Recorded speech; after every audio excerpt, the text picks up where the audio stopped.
Assalamu alaikum. This is Jumaima Shakur from the Prince University. Electronics का part हमने start किया हुआ है। सेमीकंडक्टर डिवाइसेस चैप्टर नंबर 1 हमने स्टार्ट किया है, जिसमें आज हमारा लेक्चर नंबर 3 है। तो आज के लेक्चर में हम डिस्कस करेंगे फॉरवर्ड बायसिंग को, रिवर्स बायसिंग को, रेक्टिफिकेशन को, और रेक्टिफिकेशन की एक टाइप को डिस्कस करेंगे, हाफ वेव रेक्टिफिकेशन को। फुल वेव रेक्टिफिकेशन को भी हमने डिस्कस करना है, लेकिन वो इंशाल्लाह हम नेक्स्ट लेक्चर में डिस्कस करेंगे। तो आज का लेक्चर अपना स्टार्ट करने से पहले हम ये देख लेते हैं कि हमने लास्ट लेक्चर में कौन कौन से टॉपिक कवर किए थे। तो लास्ट लेक्चर में हमने एक्सट्रिंसिक सेमीकंडक्टर की टाइप्स को डिस्कस किया था, जिसमें आपने देखा था कि हमारे पास दो और टाइप्स होती हैं एक्सट्रिंसिक सेमीकंडक्टर की, पी टाइप और एन टाइप सेमीकंडक्टर होते हैं हमारे पास। और ये हमें कब मिलते हैं? पी टाइप हमें ट्राइवेलेंट डोपिंग से मिलते हैं, एन टाइप मटेरियल हमें पेंटावेलेंट डोपिंग से मिलते हैं। दूसरा, आपने इनके नाम भी देखे थे कि पी टाइप को हम क्या कहते हैं? एक्सेप्टर कहते हैं, और एन टाइप को हम क्या कहते हैं? डोनर कहते हैं। मतलब पेंटावेलेंट को हम डोनर कहेंगे और ट्राइवेलेंट को हम एक्सेप्टर कहेंगे। और फिर आपने देखा था कि अगर हम पी और एन टाइप मटेरियल को आपस में मिलाते हैं, इस तरह से ज्वाइन करते हैं कि एक जंक्शन उनके दरमियान बने, तो इसको हम कहते हैं सेमीकंडक्टर डायोड, या इसी को आपने कहा था कि पी एन जंक्शन भी हम बोलते हैं, जंक्शन जिसे मैंने लिखा हुआ है सिर्फ, तो इसे हम बेसिकली पी एन जंक्शन भी बोलते थे। जंक्शन की वर्किंग क्या है, उसमें चार्जेस कैसे आते हैं, ये भी आपने देख लिया था लास्ट लेक्चर में। फिर हमने सेमीकंडक्टर डायोड से ही रिलेटेड कुछ टर्म्स डिस्कस की थी, जैसे बैरियर पोटेंशियल को हमने डिस्कस किया था कि ये वो वाला पोटेंशियल है जिसमें जो चार्जेस हैं वो फर्दर मूव नहीं करते, और हमें मूव करवाने के लिए एक्स्ट्रा पोटेंशियल देना पड़ता है, एक्सटर्नल पोटेंशियल देना पड़ता है। और आपने देखा था कि सिलिकॉन के लिए हमारा जो पोटेंशियल था, पोटेंशियल बैरियर था, वो 0.7 वोल्ट था, और जर्मेनियम के लिए आपने देखा था कि पोटेंशियल बैरियर हमारा 0.3 वोल्ट था। इसी तरीके से हमने बैरियर एनर्जी को डिस्कस किया था। मतलब इस पोटेंशियल का जो बैरियर होता है, इसे क्रॉस करने के लिए इलेक्ट्रॉन्स को जो एनर्जी चाहिए होती है, उसे हम बैरियर एनर्जी बोलते हैं। फिर हम डिस्कस कर रहे थे वर्किंग ऑफ डायोड को, कि उसमें करंट किस तरीके से फ्लो होता है। और हमने कहा था कि जब हम बैटरी कनेक्ट करते हैं डायोड के साथ, तो हम उसे दो तरीकों से कनेक्ट कर सकते हैं। मतलब डायोड की जो वर्किंग है वो हम दो तरीकों से अंडरस्टैंड कर सकते हैं, जिसमें हमने जो लास्ट पॉइंट था फॉरवर्ड बायसिंग और reverse biasing of the diode, इस पॉइंट पर हमने छोड़ा था लास्ट लेक्चर। तो आज हम उसी पॉइंट से स्टार्ट करेंगे कि वर्किंग ऑफ अ डायोड हम दो तरीकों से अंडरस्टैंड कर सकते हैं। पहला जो केस है हमारे पास वो है फॉरवर्ड बायसिंग का, और जो दूसरा केस है हमारे पास वो है रिवर्स बायसिंग का।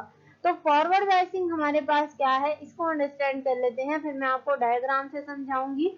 इफ अ पी रीजन, हमने देखा था कि जो पीछे हमने डायोड को डिस्कस किया है उसमें हमारे पास दो रीजन थे, एक पी रीजन था और एक एन रीजन था। फॉरवर्ड बायसिंग क्या कहती है कि अगर आपका ये पी वाला रीजन है, आपको पता है पी जो हमारे पास रीजन था उसके ऊपर पॉजिटिव चार्ज था, मतलब उसमें ज्यादा होल्स थे, और जो एन रीजन था मैंने कहा था वो नेगेटिव वर्ड से निकला है एन, तो उसके ऊपर नेगेटिव चार्ज होगा क्योंकि उसमें नंबर ऑफ इलेक्ट्रॉन ज्यादा थे। फॉरवर्ड बायसिंग हमें क्या कहती है, अगर हम इस डायोड के इन दोनों रीजन को इस तरीके से कनेक्ट करें कि पी वाला रीजन जो है वो बैटरी के पॉजिटिव टर्मिनल के साथ कनेक्ट हो, और एन वाला रीजन जो है वो बैटरी के नेगेटिव टर्मिनल के साथ कनेक्ट हो, तो इसको हम कहेंगे फॉरवर्ड बायसिंग।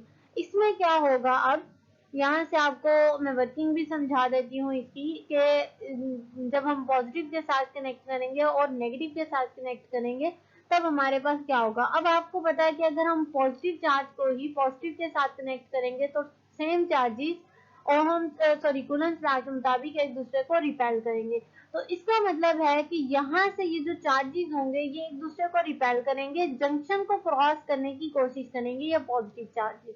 इसी तरीके से जब हम नेगेटिव को कनेक्ट करेंगे इस नेगेटिव के साथ, तो ये नेगेटिव नेगेटिव एक दूसरे को रिपेल करेंगे, यहाँ से जो चार्जेस होंगे वो भी कोशिश करेंगे इस जंक्शन को क्रॉस करने की। मतलब यहाँ से मैक्सिमम नंबर ऑफ इलेक्ट्रॉन्स इस एन रीजन से मूव करेंगे पी रीजन में, और मैक्सिमम नंबर ऑफ होल्स जो होंगे वो पी रीजन से मूव करेंगे एन रीजन में।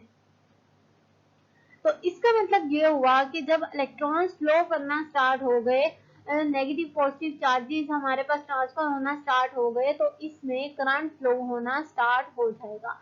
जब तक हम एक्सटर्नल पोटेंशियल प्रोवाइड करते रहेंगे, डायोड के अंदर करंट फ्लो होता रहेगा। और क्योंकि यहाँ पर हमारे पास जो बैरियर है उसमें दोनों तरफ से हमारे पास रिपल्शन हो रही है, तो इसकी विड्थ मिनिमम होगी हमारे पास। जितनी विड्थ इसकी कम होगी उतने ही ज्यादा चांसेस हैं कि ज्यादा जो चार्जेस हैं वो एन रीजन से पी रीजन में आए और पी रीजन से एन रीजन में जाए, उतना ही ज्यादा करंट हमारे पास फ्लो करेगा। तो फॉरवर्ड बायसिंग जब हम डायोड की करते हैं तो हम कहते हैं कि मैक्सिमम करंट वहां पर फ्लो हो रहा है। और सर्किट कैसे एक्ट कर रहा है? As a closed circuit. Close circuit का मतलब होता है कि कहीं पर कोई सर्किट ओपन था, आपने उसे किसी वायर की मदद से क्लोज कर दिया है, कनेक्ट कर दिया है आपस में। जब हम वायर की मदद से कनेक्ट करते हैं किसी सर्किट को, तो इसका मतलब है वहां पर मिनिमम रेजिस्टेंस होती है और मैक्सिमम करंट फ्लो करता है। तो अब आपको यहाँ से पता चल गया कि अगर हम फॉरवर्ड बायसिंग करेंगे डायोड की तो मैक्सिमम करंट होगा। हम यहाँ पर कहेंगे कि डायोड फॉरवर्ड बायस तो हो गया है, लेकिन सर्किट जो है वो as a close circuit act कर रहा है। क्यों? क्योंकि मैक्सिमम करंट वहां पर फ्लो हो रहा है। तो यही जो मैंने वर्किंग आपको समझाई है, यही मैंने यहाँ पर मेंशन की हुई है कि if a P region of a diode is connected to the positive terminal of a battery and the N region is connected to the negative terminal of the battery, then it is known as the forward biasing। इसे हम कहेंगे forward biasing। Positive positive के साथ connect है, negative negative के साथ connect है। In this case, इस केस में क्या होता है? Maximum number of the electrons flow from N to P। अभी मैंने आपको समझाया कि maximum number of electron N से P रीजन में जाएंगे, उसी तरीके से होल्स जो होंगे वो P से N में जाएंगे। इसी तरीके से जो करंट है वो मैक्सिमम फ्लो करेगा फॉरवर्ड बायसिंग के दौरान। अगर हम डायोड को फॉरवर्ड बायस करेंगे तो तब हमारे पास मैक्सिमम करंट फ्लो करेगा। This current is known as the forward current. इसे हम फॉरवर्ड करंट बोलते हैं। और इसको हम ग्राफिकली कैसे शो करते हैं इसे भी हम देखेंगे। अब यहाँ पर मैंने एक डायग्राम बनाई हुई है जिसको मैंने अभी बनाकर समझाया आपको। ये यहाँ पर मैंने पी रीजन बनाया है, ये एन रीजन है। पी को मैंने कनेक्ट किया हुआ है बैटरी के पॉजिटिव टर्मिनल के साथ, एन को कनेक्ट किया हुआ है बैटरी के नेगेटिव टर्मिनल के साथ। तो ये सेम वर्किंग दे रहा है जो मैंने अभी आपको समझाई है। इसी डायग्राम को बहुत सारी बुक्स में इस तरीके से रिप्रेजेंट किया गया है। ये जो मैंने बनाई है डायग्राम, ये इसका इंटरनल स्ट्रक्चर है डायोड का, कि वो दो रीजन से मिलकर बना है, दो टाइप मटेरियल से मिलकर बना है, पी टाइप और एन टाइप। लेकिन सिंबॉलिकली मैंने आपको बताया था लास्ट लेक्चर में हम कैसे रिप्रेजेंट करते हैं इसे, इस साइन से रिप्रेजेंट करते हैं। तो ये वाला जो हमारे पास होगा इसे भी हम कनेक्ट कर सकते हैं। ये पॉजिटिव आ गया हमारे पास, ये नेगेटिव आ गया। चाहे हम ये वाली डायग्राम बनाए चाहे ये वाली बनाए, दोनों का सेम मतलब होगा हमारे पास। अब हमने बात की थी कि जब हम फॉरवर्ड बायसिंग करते हैं तब करंट हमारे पास मैक्सिमम फ्लो करता है। इसको अब हम अंडरस्टैंड करते हैं। एक वैल्यू हमारे पास यहाँ पर देखें, हम बैटरी कॉन्स्टेंटली इसे वोल्टेज प्रोवाइड कर रहे हैं डायोड को। तो एक पॉइंट हमारे पास ऐसा आता है जहां पर सारे के सारे जो इलेक्ट्रॉन्स हैं वो मूव कर जाते हैं पी रीजन में, मतलब हमारे पास मैक्सिमम करंट शो होता है। उस वोल्टेज को हम कहेंगे, वोल्टेज की उस वैल्यू को जहां पर हमें मैक्सिमम करंट मिल रहा है उसे हम कहते हैं सैचुरेशन वोल्टेज। Vs से मैंने इसे रिप्रेजेंट किया हुआ है। और अगर हम V और I का ग्राफ बनाएं तो जैसे जैसे हम V को इंक्रीज कर रहे हैं, आपको पता चल रहा है करंट V इंक्रीज कर रहा है। एक पॉइंट पर जाकर जो वोल्टेज की वैल्यू है, सैचुरेशन वोल्टेज है, उस पर जाकर करंट शूट ऑफ कर गया है, मतलब इंक्रीज कर गया है। ये जो करंट है जो सडनली इंक्रीज हुआ है हमारे पास, इसे हम कहेंगे सैचुरेशन करंट। और इतने रीजन को जिसमें ये करंट आ रहा है इसे हम सैचुरेशन रीजन कहते हैं। इस वोल्टेज को हम सैचुरेशन वोल्टेज बोलते हैं। तो यही मैंने यहाँ पर मेंशन किया हुआ है, ग्राफिकली मैंने आपको बता दिया। At one value of the voltage, voltage की एक वैल्यू हमारे पास ऐसी आएगी जिस पर जो करंट है, current will suddenly shoot off as in graph. Graph में मैंने शो किया हुआ है। This value is known as the saturation voltage, जिसको हम saturation voltage कहेंगे, and this maximum current is known as the saturation current. This region is known as the saturation region. अब यहाँ तक आपको समझ आ गई कि हमारे पास फॉरवर्ड बायसिंग कैसे होगी। अगर हम फॉरवर्ड बायसिंग करते हैं तो डायोड किस तरीके से वर्क करेगा। इसी तरीके से अब हम बात करते हैं रिवर्स बायसिंग की। रिवर्स बायसिंग जो हमारे पास है ये बिल्कुल उलट है फॉरवर्ड बायसिंग का। अब फॉरवर्ड बायसिंग में आपने क्या किया था कि आपके पास एक डायोड है जिसका पी रीजन है आपके पास और एन रीजन है आपके पास। तो इस पी रीजन को अगर हम कनेक्ट कर देंगे किसके साथ, अब हम कनेक्ट करते हैं नेगेटिव टर्मिनल के साथ। पीछे हमने किसके साथ कनेक्ट किया था, पॉजिटिव टर्मिनल के साथ। और एन को अब हम किसके साथ कनेक्ट कर देते हैं, पॉजिटिव के साथ। उलट हो गया दोनों, पीछे हमने पॉजिटिव को पॉजिटिव के साथ लगाया था, नेगेटिव को नेगेटिव के साथ। अब हम डायोड का जो पॉजिटिव है वो लगा रहे हैं बैटरी के नेगेटिव के साथ, डायोड का नेगेटिव हम लगा रहे हैं बैटरी के पॉजिटिव के साथ। ये हो गया हमारे पास सप्लाई वोल्टेज।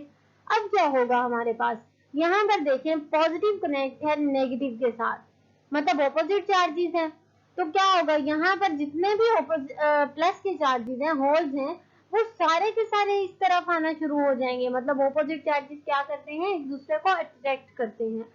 इसी तरीके से यहाँ पर ये जो नेगेटिव चार्ज है ये कनेक्ट है इस पॉजिटिव के साथ, ऑपोजिट चार्जेस अगेन अट्रैक्ट करते हैं।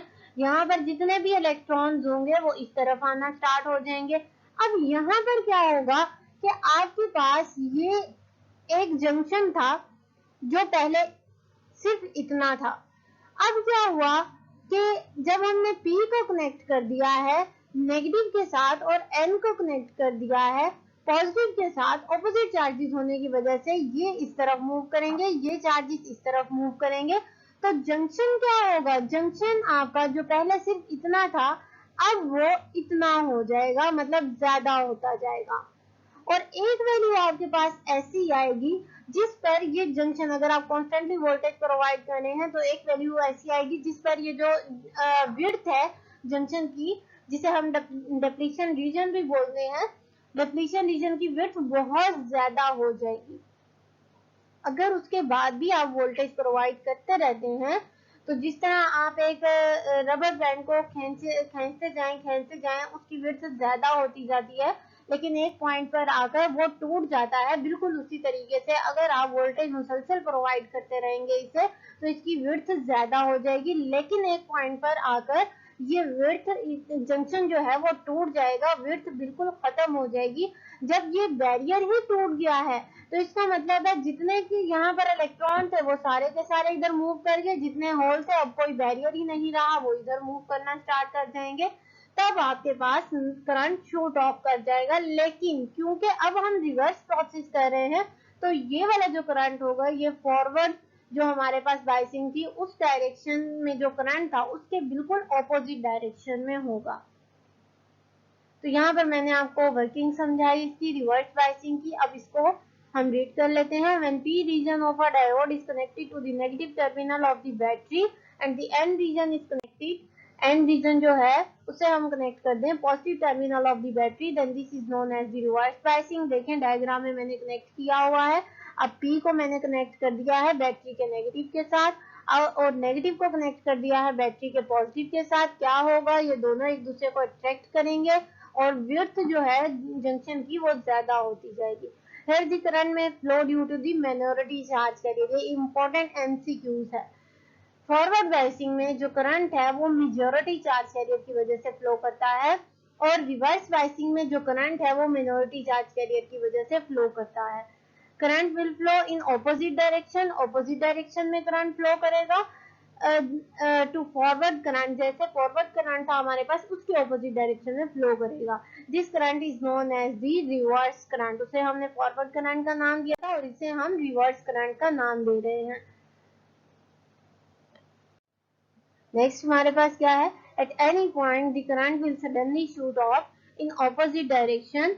मैंने बताया था कि जब वो टूट जाएगा तो करंट जो है वो सडनली शूट ऑफ करेगा, लेकिन ऑपोजिट डायरेक्शन में ही होगा due to the breakage of the junction, junction के ब्रेक होने की वजह से। This value of the voltage, वो वैल्यू जिस पर ये जंक्शन ब्रेक कर गया है और करंट सडनली शूट ऑफ कर गया है, उस वोल्टेज की वैल्यू को हम कहेंगे ब्रेक डाउन वोल्टेज। नेक्स्ट में मैंने मेंशन किया हुआ है, इसको हम बोलेंगे ब्रेक डाउन वोल्टेज और इसे रिप्रेजेंट किया जाता है VB से। ग्राफिकली इसको देख लेते हैं। फॉरवर्ड करंट हमारे पास ये वाला था, पीछे आपने देखा रिवर्स करंट हमारे पास कौन सा होगा, ये वाला होगा। करंट जैसे वोल्टेज हम इंक्रीज कर रहे हैं, करंट इंक्रीज कर रहा है, लेकिन उसके ऑपोजिट डायरेक्शन में इंक्रीज कर रहा है क्योंकि माइनॉरिटी चार्ज कैरियर की वजह से है। फिर वोल्टेज की एक वैल्यू आई जिस पर जंक्शन ब्रेक हुआ और करंट सडनली शूट ऑफ किया, ये वाली जो वैल्यू है इसे हम कहेंगे ब्रेक डाउन वोल्टेज। तो यहाँ तक तो आपने ये देखा कि हम डायोड को किस किस तरीके से यूज कर सकते हैं। फॉरवर्ड बायसिंग करेंगे तब क्या होगा, रिवर्स बायसिंग करेंगे तब क्या होगा। रिवर्स बायसिंग में एक और पॉइंट जो बहुत इंपॉर्टेंट है कि रिवर्स बायसिंग में हम जब एप्लीकेशन वगैरह डिस्कस करेंगे डायोड की, जैसे रेक्टिफिकेशन है नेक्स्ट, तो इसमें हम जैसे हमने फॉरवर्ड बायसिंग में कहा है कि मैक्सिमम करंट फ्लो करेगा, तो इसमें हमारे पास क्या है, यहाँ पर देखें ये नेगेटिव वोल्टेज की वैल्यू है और ये नेगेटिव करंट की वैल्यू है नेगेटिव साइड पर। तो ये तो मिनिमम करंट हुआ, तो हम कहते हैं कि रिवर्स बायसिंग में जो डायोड है वो as an open circuit act करता है, जिसमें करंट जो है वो बिल्कुल फ्लो नहीं करता। जनरली हम इसको ऐसे ही डिस्कस करते हैं। लेकिन अगर यहाँ पर हम नेगेटिव की बात करें तो हम यहाँ पर अप्रोक्सीमेशन लगा सकते हैं कि अप्रोचेस टू जीरो करंट होगा। आप देख सकते हैं कि जीरो से हमारे पास कम ही है, नेगेटिव वैल्यूज है, इसलिए हम कहते हैं कि हमारे पास जो करंट है वो बिल्कुल नहीं है, ओपन सर्किट के तौर पे जो डायोड है वो काम कर रहा है। तो अब हम डायोड की एप्लीकेशन को डिस्कस करेंगे। इसकी जो एप्लीकेशन है, जो मोस्ट इम्पोर्टेंट एप्लीकेशन है ये, और पेपर पॉइंट ऑफ व्यू से ये बहुत इंपॉर्टेंट है। आपके पेपर में आया हुआ है फुल वेव रेक्टिफिकेशन का। तो फुल वेव रेक्टिफिकेशन तो हम इंशाल्लाह नेक्स्ट लेक्चर में करेंगे। तो आज का जो हमारा टॉपिक है वो है रेक्टिफिकेशन। रेक्टिफिकेशन को डिस्कस करेंगे और हाफ वेव रेक्टिफिकेशन को डिस्कस करेंगे। रेक्टिफिकेशन क्या होती है हमारे पास, conversion of the alternating current into the direct current is known as the rectification. Alternating current क्या होता है, बाय डायरेक्शनल करंट, जिसमें आपके पास दो साइकिल होते हैं पॉजिटिव नेगेटिव। इस करंट को कन्वर्ट करना यूनिडायरेक्शनल करंट में, वो ऐसे भी हो सकता है आपके पास यूनिडायरेक्शनल करंट, ये वाला भी हमारे पास डीसी होता है डायरेक्ट करंट। फिर हमारे पास एक ये वाला करंट आता है जो फिल्ट्रेशन के बाद हमें मिलता है, ये भी वन पोलैरिटी रखता है। वन पोलैरिटी रखने वाला करंट डीसी करंट होता है, ये भी हमारे पास डीसी करंट है। और स्ट्रेट लाइन अगर आपके पास हो तो स्ट्रेट लाइन भी प्योर डीसी कहलाती है। तो ये तो हो गई इसकी डेफिनेशन। अब there are two types of rectification. Rectification की हमारे पास दो टाइप्स हैं, एक हाफ वेव रेक्टिफिकेशन है और एक फुल वेव रेक्टिफिकेशन है। सबसे पहले हम डिस्कस करते हैं हाफ वेव रेक्टिफिकेशन को। इलेक्ट्रॉनिक्स में अगर आप रट्टा लगाएंगे तो ये सबसे बड़ी गलती होगी, क्योंकि इलेक्ट्रॉनिक्स में रट्टा काम नहीं करता। जस्ट आपने सर्किट को देखना होता है और उसकी वर्किंग को अंडरस्टैंड करना होता है, ये रट्टा नहीं लगाना। नोट्स में भी आपको नजर आ रहा होगा क्योंकि मैंने सारी जो बातें लिखी हुई हैं वो जस्ट अपनी वर्डिंग में लिखी हुई हैं। तो इसी तरीके से ये जो सर्किट होते हैं इलेक्ट्रॉनिक्स में, जस्ट आपको सर्किट अच्छे तरीके से याद होने चाहिए। कहाँ पर हमने रेजिस्टेंस लगानी है, कहाँ डायोड लगाना है, कहाँ हमने इनपुट देनी है, कहाँ आउटपुट देनी है, ये चीजें याद होनी चाहिए और इसकी वर्किंग जो है वो आपको याद होनी चाहिए।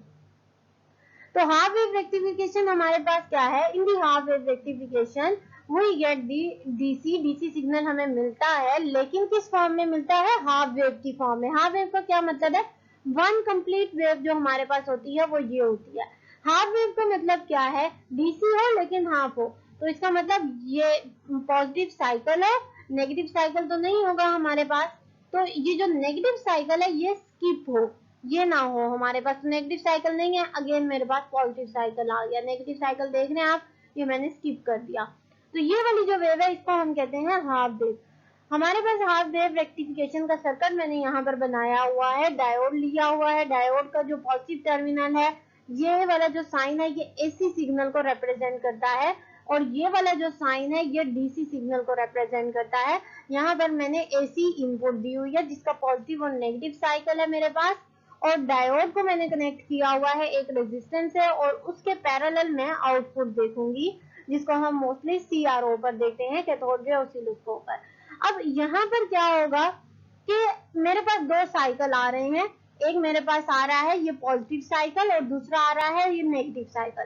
पहले मैं बात करती हूँ इस पॉजिटिव साइकिल की। पॉजिटिव साइकिल का मतलब है कि जब यहाँ पर हमारे पास पॉजिटिव साइकिल आएगा तो पॉजिटिव इसके साथ कनेक्ट हो जाएगा, और जब पॉजिटिव हमारा पॉजिटिव के साथ कनेक्ट है तो डायोड क्या होगा, फॉरवर्ड बायस हो जाएगा।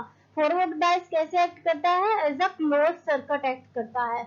जब क्लोज सर्किट एक्ट करेगा तो मैक्सिमम करंट फ्लो करेगा, करंट इस तरफ से होता हुआ रेजिस्टेंस में और फिर इस तरफ आएगा नेगेटिव टर्मिनल की तरफ।